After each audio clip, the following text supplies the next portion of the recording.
देखिए, सबसे पहले तो मैं आपको ये बताना चाहती हूँ कि जो बिजली के बिल हैं, वो जो होते हैं ना, बिजली के झटके लोगों को लगना, वही सूरत हाल है इस वक्त। पाकिस्तान के लोगों को बिजली के बिल, इलेक्ट्रिसिटी बिल जो हैं, उसकी सूरत में बिजली के रात झटके तक लगे ये हैं। लोग अपनी मेहनत करते हैं, फिर मेहनत करके अपनी क्लास अपने स्कूल की फीस भी भरते हैं, फिर अपने घर का भी खर्चा उठाते हैं, अपने माँ बाप को देते हैं।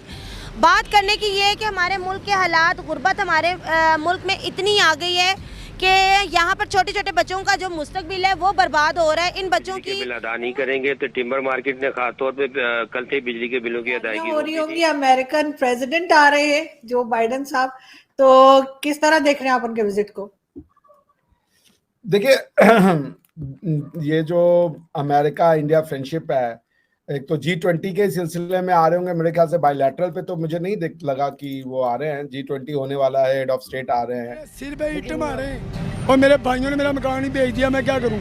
मैं गूठा छाप गूठा लगाया या तो वो बेच के खा गए। कहता बैंक में पैसे के निकाल के देते हैं। ये हल है पाकिस्तान का हल अकाउंटेबिलिटी है, एक्सपोर्ट है, इकोनॉमिक इमरजेंसी। हेलो फ्रेंड्स, क्यों हुई पाकिस्तान में बिजली गुल पेट्रोल और डीजल की कीमत में लगभग 150 रुपए की बढ़ोतरी हुई है? एक तरफ पाकिस्तान आर्थिक बदहाली से जूझ रहा है, तो दूसरी तरफ राजनीतिक संकट और गहराता जा रहा है। सुनते हैं परिचर्चा में।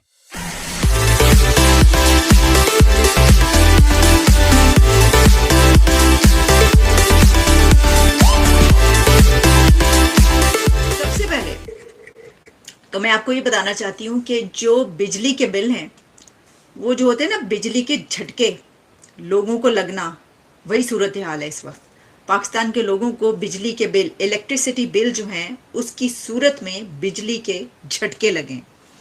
और वो इस तरीके से कि मुल्क में जो लोग सड़कों पर हैं, लोग बाहर निकले हुए हैं, और KPK से लेकर आज़ाद कश्मीर तक और पंजाब तक टिम्बर मार्केट के ताजिरों ने बिजली मुनक़ता करने के लिए आने वाले के इलेक्ट्रिक के अमले पर धावा बोल दिया। अंजुम वहाब से मजीद तफसीलात जानते हैं। अंजुम, आगाह कीजिएगा।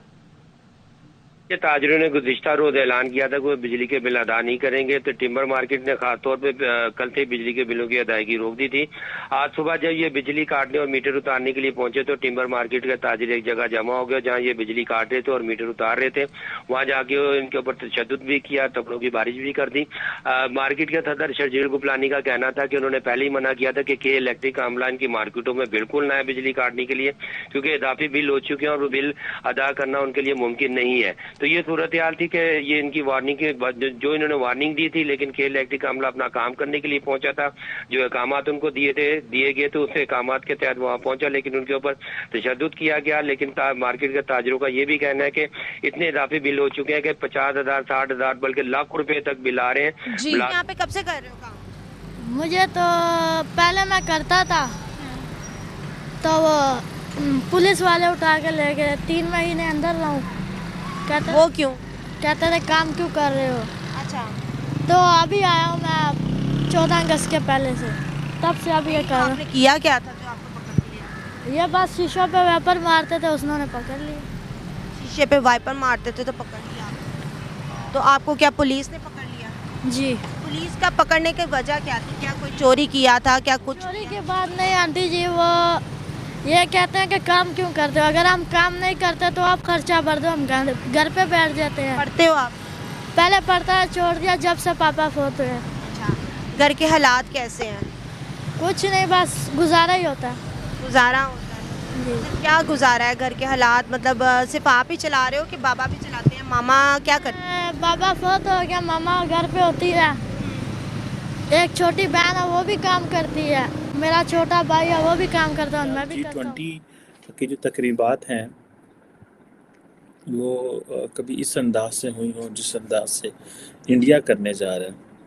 कि इंडिया ने क्या किया है कि वो तकरीबन 29 म्यूजिशियन जो हैं G20 मेंबर स्टेट से उनको इनवाइट किया है, और जो 29-20 मुल्कों के जो म्यूज़िकल ट्रेडिशंस हैं और इंस्ट्रूमेंट्स हैं, जो वोकलिस्ट हैं, सिंगर्स हैं, और जो लोकल लैंग्वेजेस हैं, उनको वो एक्सप्लेन कर रहे हैं, उनको वो इस्तेमाल कर रहे हैं। और वो जो वर्ड है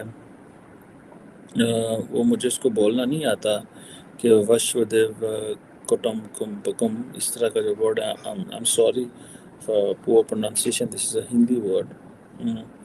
अब ये जो चीज़ है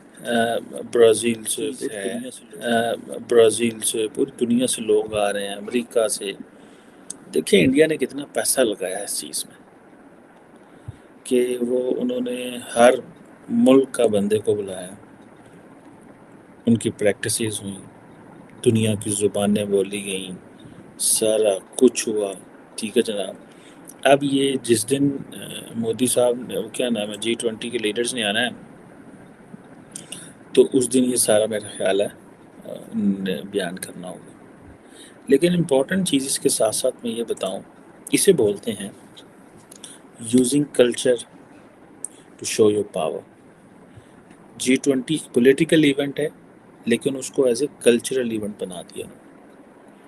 दैट इज़ वाई बहुत देर पहले वंस मैं अपनी एक क्लास पढ़ रहा था यूनिवर्सिटी में, तो हमारी एक मैडम थी जिन्होंने कहा कि the world knows India culturally, the world knows Pakistan politically, because हम हाई पॉलिटिक्स और वॉर अगेंस्ट टेररिज्म, जिहाद, सोवियत यूनियन, इन चीज़ों में पढ़ गए थे।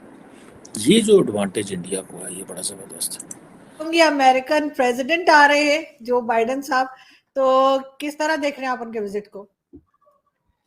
देखिए ये जो अमेरिका इंडिया फ्रेंडशिप है, एक तो G20 के सिलसिले में आ रहे होंगे मेरे ख्याल से बायलैटरल पे, तो मुझे नहीं लगा कि वो आ रहे हैं। G20 होने वाला है, हेड ऑफ स्टेट आ रहे हैं।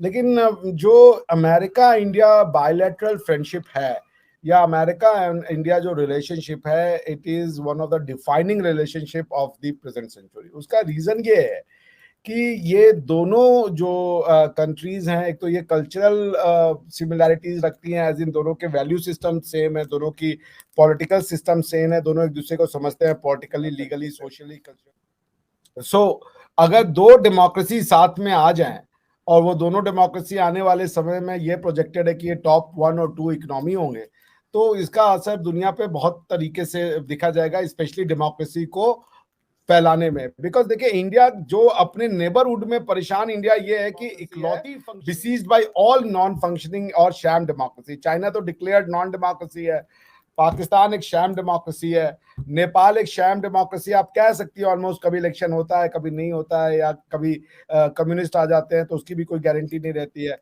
Sri Lanka is a functioning democracy, but वो इतना साइज उनका छोटा है कि वो थोड़ा इनसिग्निफिकेंट हो जाते हैं इस एरिया के लिए, although as a country it is sovereign and equal to India. So मैं देख रहा हूँ कि it will be a defining moment. देखिए कि अब इसके बाद इंडिया और अमेरिका जो है, या वेस्ट और ईस्ट की दोस्ती क्या रंग लाती है in terms of benefit for India, क्योंकि India has lot to take from America in terms of technology, in terms of जिहाद करेंगे हम, जिहाद और खुदा अदा ना है। और जिहाद के स्पेलिंग तो सीख लो पहले यार। जिहाद के पहले आप ये तो देखें उसके कंपोनेंट्स क्या है, जिहाद कब फर्ज होता है, क्यों किया जाता है, कभी ये तो किसी से पूछ लो। जब हर 10 साल के बाद एक कौम को आप दिखाएंगे आए जिहाद करें, और ये कौम कौन है? कृपया मेरे YouTube चैनल को लाइक और सब्सक्राइब करें। धन्यवाद।